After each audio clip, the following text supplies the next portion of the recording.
Good morning বন্ধুরা। তো এই রিমেল ঘূর্ণিঝড়ের তাণ্ডবে আমাদের এই আগরতলায়ও ফ্লাড পরিণত হয়েছে। তো আপনারা দেখতে পাচ্ছেন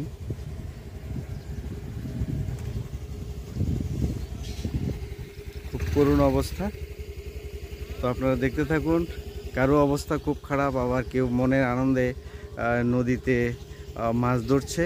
তো সেই দৃশ্যগুলো আপনারা দেখুন। তো চলুন বন্ধুরা, রিমেল ঘূর্ণিঝড়ের তাণ্ডবে আগরতলারও যে ফ্লাড সিচুয়েশন, করুণ অবস্থা, সেই করুণ অবস্থাটারই একটা দৃশ্য আপনাদেরকে দেখাতে চলেছি। সেই দৃশ্যগুলো আপনারা দেখুন। নদীতে ভরপুর জলময় হয়ে গেছে আগরতলা।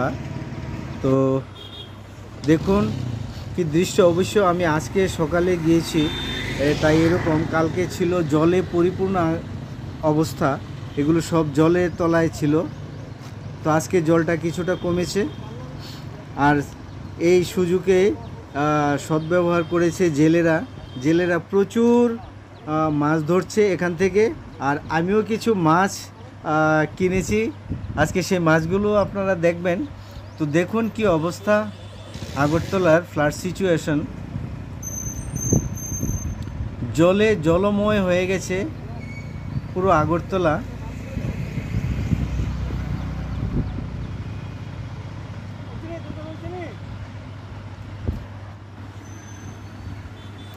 আর এই মাছ ধরা দেখতে প্রচুর দর্শকরাও এখানে এসছেন, যে মাছ ধরা দেখতে, একটু মনের আনন্দ পেতে।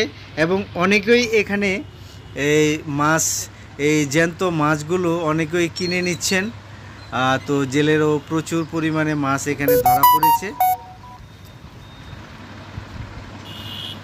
দেখুন, এক একটা ভালো ভালো মাছ, বড় বড় মাছও ধরা পড়ছে এখানে। আর মাছ ধরার দৃশ্য অবশ্য দেখতে কে না ভালোবাসে, সবাই ভালোবাসে। যতই সিচুয়েশন খারাপ হোক আর যাই হোক, কিন্তু মাছ ধরার এবং মাছ দেখার যে একটা লোভনীয় ভাব, এটা কিন্তু প্রত্যেকটা মানুষেরই রয়েছে। খুবই আনন্দ যে মাছ ধরা দেখতে।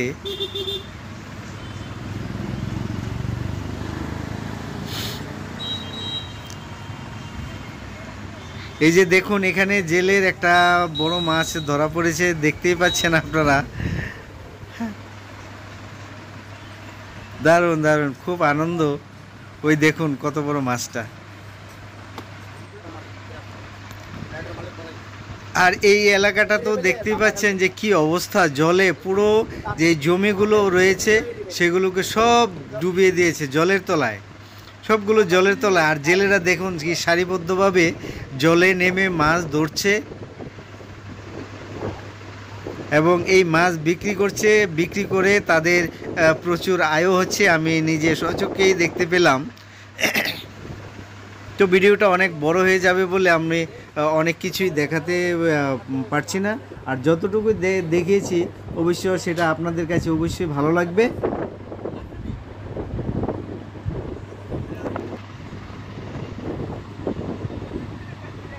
বন্ধুরা, আমরা সকাল সকাল ঘুরতে গিয়ে এই ফ্লাডের অবস্থা দেখতে গিয়ে কিছু মাছ কিনে আনলাম। দেখুন, একবারে তাজা জ্যান্ত মাছ, অনেকগুলো মাছ দেখতে পেলেন। মাত্র 100 টাকা দিয়ে এতগুলো মাছ কিনেছি। এখানে 10 পিস মাছ আছে। তো বন্ধুরা, আজকের এই সকালবেলার এই ফ্লাড সিচুয়েশন আপনাদের কাছে কেমন লাগলো অবশ্যই জানাবেন। আর একটা লাইক দিতে ভুলবেন না।